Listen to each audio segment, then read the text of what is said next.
Kumthar ni petu hotel ni kita rasa.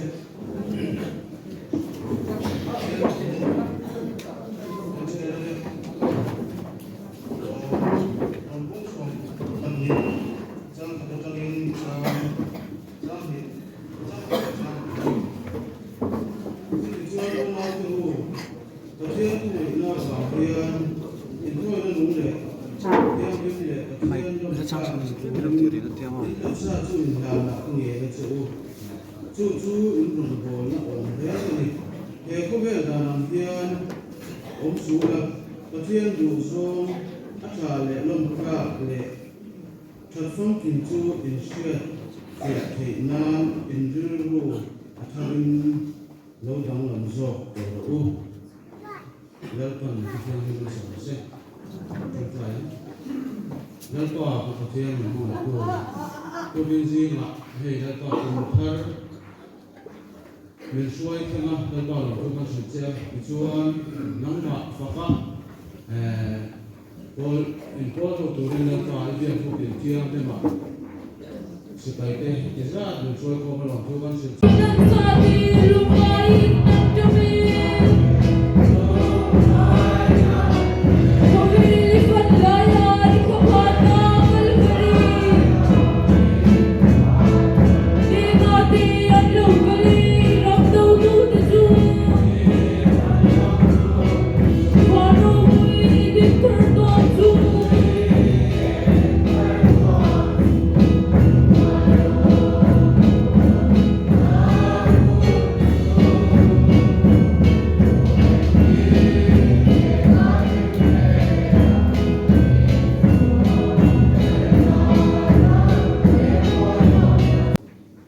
Inkhawm so Kumthar kolom bom ka kan bunga kolom san kan khomdom lawa ta ka kan ngai ko mai ani kita lo chen le tan kan sai ni sila hallelujah hallelujah hallelujah hallelujah hallelujah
cho mình chỉ lấy các bộ châu nó quý lên lên đấy à cái tháp cái gồm mấy em festival đó mà trong tôi đi là sẽ quan đây có in cho lúc ra người hiền để tôi đây cần một cánh đó Christmas sẽ cánh là fan để cánh để tôi lên đó là sẽ quay làm bằng khá cái phút na của tôi bé đây cái chùa tê rồi chùa tê này để tôi vàng fan tấm thiền rất khá còn học chùa ula ta hửa thì khá cái con hửa tin lập tức gì đàn nga để chân về phát tu tu rin quay bia liền làm bằng tê sẽ quay tê lệ em lệ tê cái giờ vay in đàn nga để chân về họ chùa tu anh đi đâu anh đi tin rồi chơi lúc khác khi qua cảnh tiền tiêu khoan đa thu vào rồi chơi khác cảnh chân để mà xoay ra xoay nô trai khoan đi khác ông nói là phải tu tan ở buổi tháp chim ở vàng khan đa thu vào rồi chơi chân chất thì tu đi cái gì mua sấy ăn ra phải tu tiếp bộ chứ tiền chuan ở rồi chơi tu tiếp bộ trai khoan đi ông nói cảnh thì trước cần tung đồn đi tin cái gì kia kín varanda han là tụ cả chuan sai thì đầu can thì cầm cầm sản kha cần xiêm tổ đô là chu vàng chuan thì cái lối xiêm mà sai thì đầu cái vòng chuan khi ta in chung lắm mà rồi chế là han thì in cả kéo rồi in varanda địa kín cô ta rồi chế tụ cái đô là cần mấy tụ thì kha cần tuông để lỗ này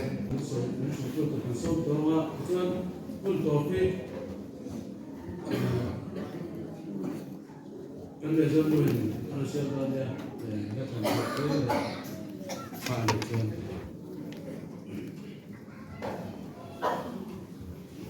Hallelujah không cần cho đấy về lò ông cái gì à xuống mà hành linh lầu nghĩ cái hệ rốt quý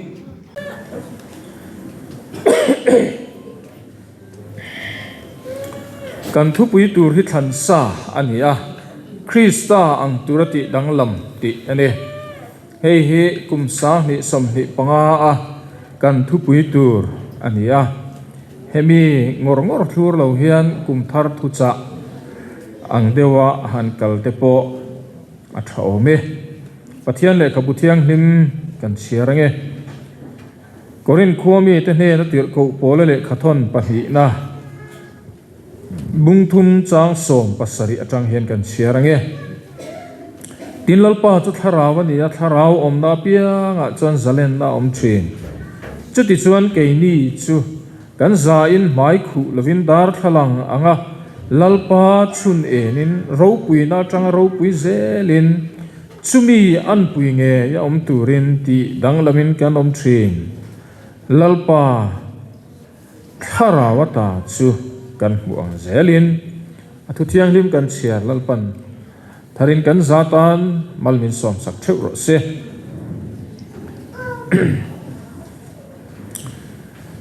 Inkhawm kan thane maya lom om ti kan seinon duwa YP te item awang khanin alom om khop maya nu ho poin an lo thiam em maya kha biakin tharlama kha ai ko kim zok han rem depo achak om he mai Krista ang turati danglam hanti hian thu sang hi aron king hala ming pakhat oma Krista chu mitini na kan siat em hi ni chumi ang turati danglam tu tinge ti danglam chun nita tu tinge ti danglam tur chun nita eng tianga ti danglam tur nge ti lai hi apoimo le in kasia Krista chu kan sia a pathian fapa ania ati zong hian kan sai fia duwa pathian fapa ania appa thu oin apaina amangai ingoi te thu oin tuar turin leya aron kala ami ten apa mangai ten zalen na anchan theinan thu oin amma chu in peralin he khovela aron kal ani chumi ang tura ti danglam tur te chu tu te nge ni ta eng tiang mi nge ni ta ti hi hetiang hen han sei fe le don taila mi hring te kan ni ti chu chiang reng mai mi hring te hi eng ang chia ngai tu nan nge kan nei chin ti hi apoi mo leng ka sia ma ni kan in hriat chian lo chuan kan khen tur chin le kan ti tur kha a hriat thei chin lo mi hring a chu ma ni ma sial thin ane ama khop maya fa phir kan poma fa phir te kha ni khuan hriat tak tak ma khan an trong thei mia ma khan an phir pui an u nau nu te nen khan thilanin chu reng mai ni chu chu mi hring chu ni chung nun du kan ne san du kan ne fing in ti kan ni fo tra in ti te hi kan ni fo ani na taka chuan kanin ngai dan lo lama min thlir na an han sei chuan kan lo thling lo fo bo pathian zara rong bolin kum som ni kan lo kal ve ta a hemi chung hian pathian hruai na ro pui tak tak kan hua kan mit tui te tla a kan lom em chang om thina amma ero chu te tu te na min te na chuan chumi reng chu alo ni mi alo kling lo tak tak min mu hi engemaw zat an om don ti hi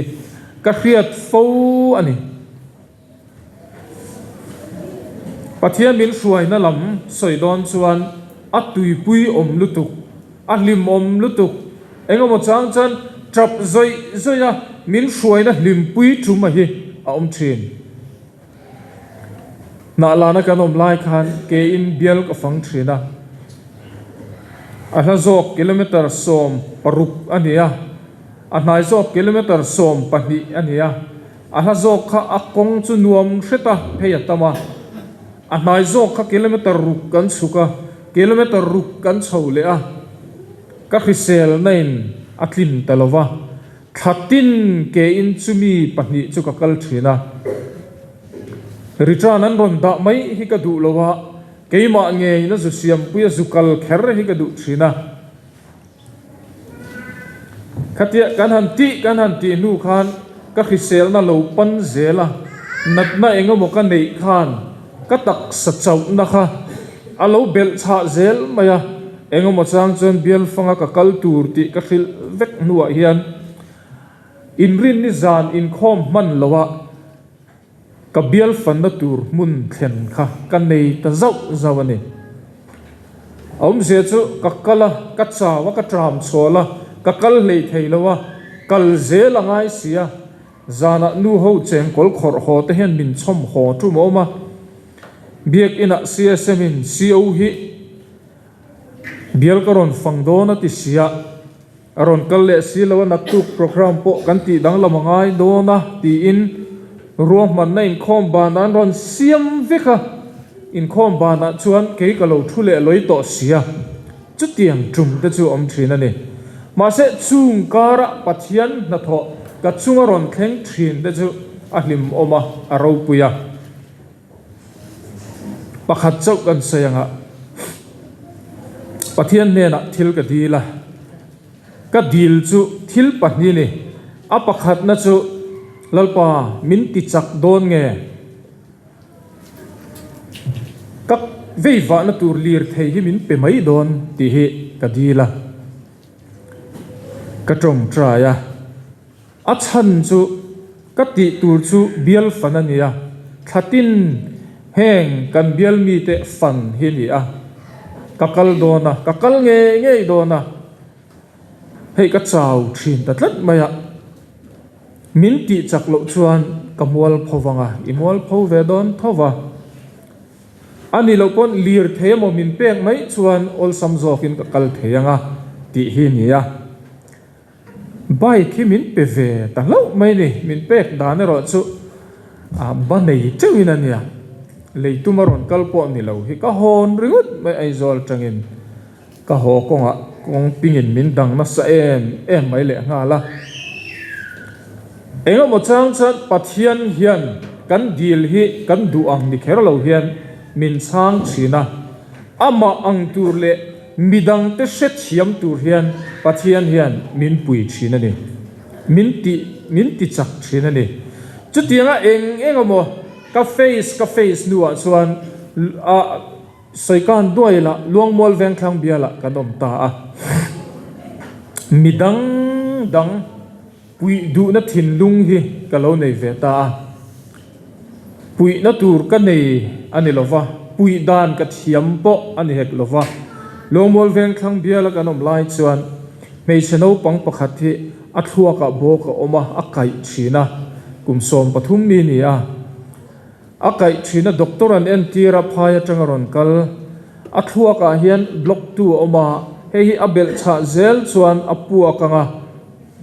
akai hi to panga athimayang ti hi an seya an thaphang em an chung kwa e zonna phaya han kala khatiang ti thei chi an ni lo kan boi pui ta a pathian pui na kan dong na sa em maya tilai tuikual kor po hian min puin ka hria elom lamin in la shereng mo ka shelova sumle pai mi te na min pe khom zong khan nuai sari chuang ani tun theng so na ladama ma se kan be se ang chu phatalo a tho thei to lova ke na kal to lo kalkata changaron honan ringot po khan thona cricket som kan la ka ngaya si tan thiata mutna an fita chutiang chuan kan boi pui ani chung zong ka ti theinan chuan pathian khan min train alo ni a khang mi da hriat thiam na tur kha min lo pe alo ni a atir taka phe chuan ka khet thiam lova he mi te hi puyan ngai ani engtinge kan tiang le ka tia kan nu pui te hi tuikuala pizon te na ka da ke jing kara ka chuaka engamotin mi tu te mo ka hmuwa ka top na cho ka ya zana riap turin quarter lam ka pan le mai china ma se chu tiang chu pathian tum dan ani lovang te hi pathian in min hriat tira ama nen kan thlen to chuan na thokang ti hi kan ring ta a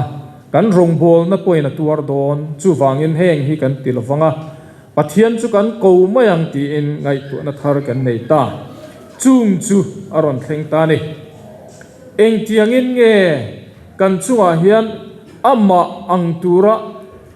min dua eng tin nge min siam dang lamang ti lai hi hriat thiam a har thin kan hriat dan chuan isua hi vanram kai na turata na vanram kan kalve na turata na thi ani ti hi kan pom dan tlang lon tak chunia ma se chu mai chu tok lo chu a selfie sani chu keima ni kha he le se oma kan oma ma se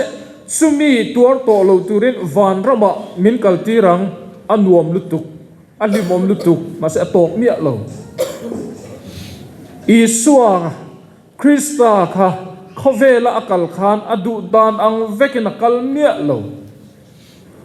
achang chuan hipui ke kara te oma achang chan mi pui zilui kara thupuan chua te ngaya damlo mamo tu ten anron pan tlat chuma oma kal thei mia lo ti ngai na selo ten anron pan chum aom boka chutiang turatan chuan pathian hian minti danglam adua atuma abei mek bok ani chumi ang tu chuan keini hi kan poimo ta thu oi na nun a khan kan thluk lu poimo ve khop mai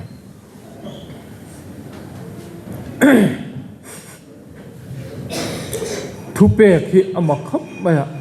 zom nuam le nuam lo hi ama a then khathi chu zoman nuam khopa achina han festival in thuan ron puanga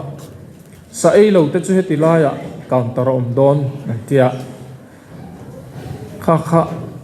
sa ei lo te kha kanin sil dar vat mai don ani sa ei lo te kha chuan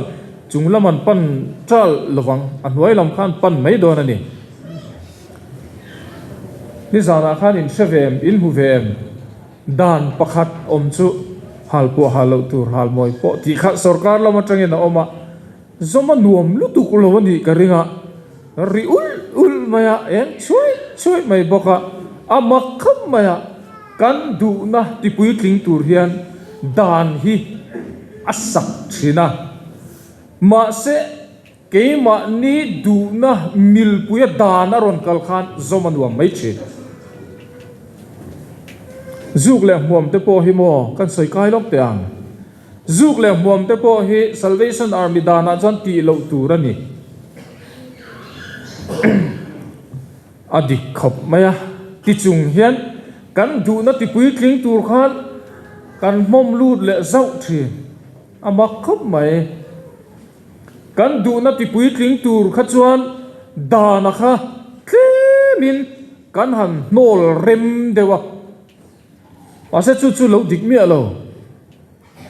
Salvation Army officer ta chu in sia zuk le muam kan ti mi alo tin sia a ku vara hi ei ka ching ve ni chu kola si pa khan ka thiam lo he tiang ei hi ei zela ke ku vara le nge ni longpar kha ke ei ve thina kola si pa kanin bula han ku vakung hi ku nga oma kung khat pon ra fu tak tak chuan cement bag khat aya tam te hi omani han lo khan ka ngai to wang ami then khatin an sei ka thele thina kan diwaya sian ku vara eya moi lo an ti hi ka khele zau thina ka ngai da yang mole ma se ku vara hi min te selaka ngeyang katia kanin bulan chon ku vara cha ka nga tangat ngat a min ta a ei thei ta katan chon ei tur tam wang lai takhan ka ngei ta ni chu chuta tang chon ku vara reng hi ka alu to tur ni lo reng katia alu tamya lo thluk ania kan ti hianin an nui za deuh thina hei supari lampang chi ku vara tanga siam thil vai thil siam engeng mo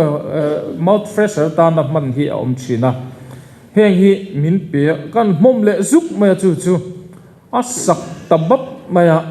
enga tanga siam nge te ku vara antia tui po kalem du lo ku vara khaka ka alu to lowang katia alem po kalem to lowang katia kaka lu to lowang ti chu do ta ka chan tira a fim khur lo wangin ka zo lok lo wangin alu ta ma se atui kha alu to tur ni lo katia kan thiala vai hi vel kan thial khan asak dan tang khan ka hret hiama ka du ta lo ni ka fel pha ta viavem fel pha ta viau chuang na ma se karil ruwa thalo tia minan soya ti du lo na ka nei awangin chumi chuan huaina min peve tlat thung khami konga soi huai theina khamin peve tlat thung chu wangin Krista an na kan than len na tur le ti danglam kan ni theina tur tan chuan ama Krista anga ahnung kan zui ngam hi apoimo thu oi na konga kan zui ngam apoimo a mani se om oi salova ahnung kan zui ngam hi apoimo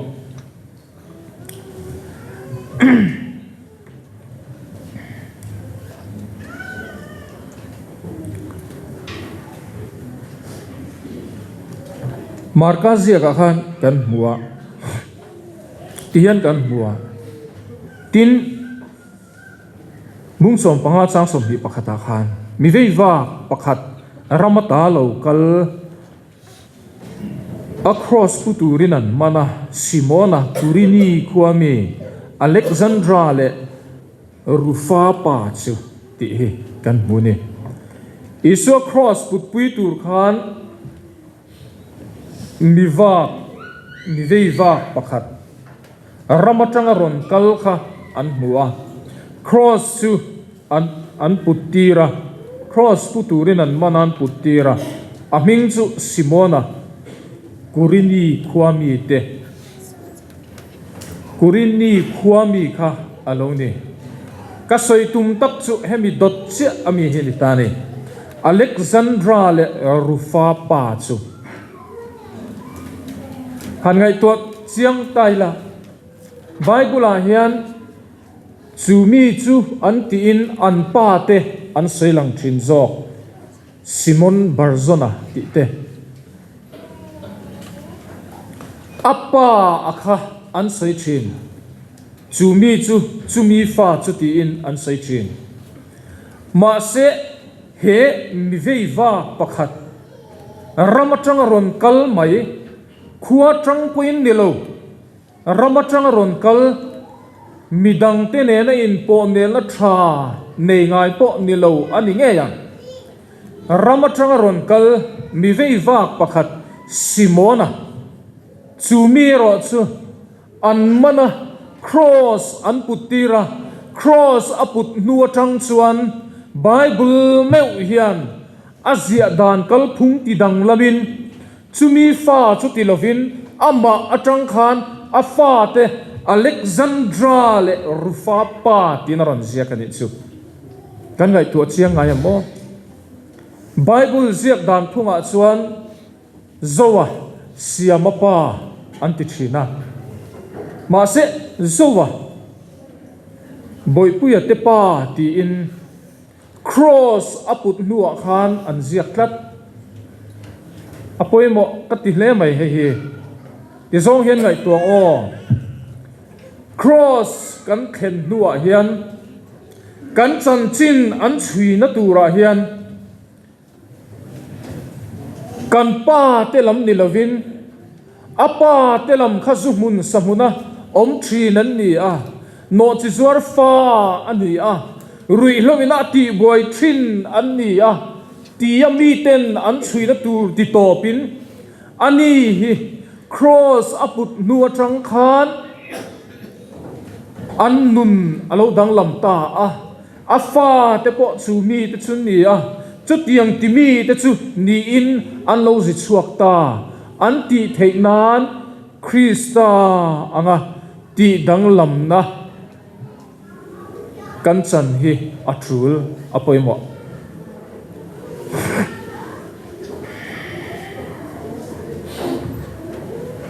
ama khop mai hey nat na te po hin tha chon thei an tia nat na te po hin tha chon thei an tia chu tiang bukin kan pi le pu te khan du pui pasal nei dona chuan kha khan ngai poimo em maya kut ke maneyem dot se chi ngem mizi kluak takan niam ti kha du pui pasal nei donin an film khur em thina ni a chan chin tha chon thei ani tlat awangin ma se ke ni chu Krista anga ti dang lam turin pathian in min kova khang zong kha isua ke bula aniak nung kan zui tura enton tur min pe Krista ngei chu kan zui nuwa chuan khang kha kal ti top khan keima ni atang chuan Krista lalna kan lo ni thei kan lo ni don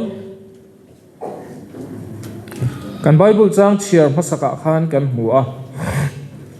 chu chuan ke ni chu kan zain mai khu lovin dar thalang angalal pa chun enin ropui na tang ropui zelin chumi an pui nge ya om turin ti dang lamin kan om thin lalpa tharawa ta chu kan hu ang zelin ropui zol zelin lalpa tharau ata kan hu ang zelin chumi ma chuan hemi hi kan hu a tin lalpa chu tharaw ani a lalpa tharaw omna hmuna pianga chuan zalen na a om thin zalen na a om thin kan kianga kan che vela zalen na om sela Krista angati danglam kan ni na hi kan che vela mi ya piang te hian azar lo ro zo zel ro se ei top nan kan mang te ang kan zar hi kan chung ten an zo rang ber ado ta chon ko khana kan loi pui te po hi an ni fo mai i thil ti zar kha i chung ten an zo don ti na ni chu kolasip kan om lai khanin anti tobacco ho nen khanin kan tang tlanga seminar te kan buat saya school te campaign kan nei vaka second hand smoke lau om zia chungchang hi kan saya ziali zuk lo chuan nangma ai ma kha ni bulami te kha na lo tuar na thei tlat chu izar kha I chung ten an zo don isual viau chuan isual zar kha an zo don ifel viau chuan ifel na zar kha I chung ten inu leipa te u nau ten an zo don Krista an nakonga I than len deu chuan chumi zar chei chung ten an zo don ti na ni chu I phun chiar viau phei chuan I chung ten Krista reng kha nangma mulovin at chelu tuk zar khan lo zo don ti na ni chu wangin lalpa tharau omna chon zalen na oma nangma khan lalpa tharau chu lo thang lian turin loin bot sai la thuoi na ko zuang lut la chumi zar chu I chung ten he kor te hian an lo zo don alo ne kum sang hi som hi panga hian chumi zar ki ma zar tha an lo zo thei na turin ka chung te le kor ten an lo zo thei na turin lalpan kan thu sai tak zong te kha tharin malmin som sak theu ro se trong trai u chungnung beragan pathian du tak men mangai tu kum sang hi som hi pali min lo huai zo ta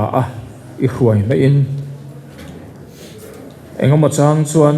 thi wanga lungai na te nat wanga khe om tor na te kan ne na thleng thina lalpa kan bang anga kan boy thina ni kha ma se chung hun chu min lo huai zawa tluang takin dam takin ke ni ho chu kum min lo huai liam ta Kumthar min lo huai thleng ta min huai na kong tin renga khan a chang chuan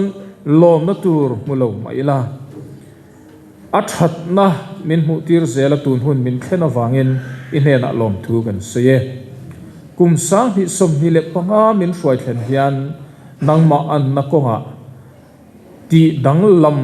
min du zia min hriat non tir la nangma kan an na zar chu kan chung ten an zawanga a zo ma saberan chu keima ni tho hi kan ni a ril ru har sat na te ril ru mang an na te nei lovin nangma chakna nangma a thil ti theina kan hu fiat thei zel na turin nangma an na konga thanlen dan kong dik min mu tir te hi zo dik thei turin min pui zelang che anh kimi ro pui na ni se chung chi suam hingin kan dile amen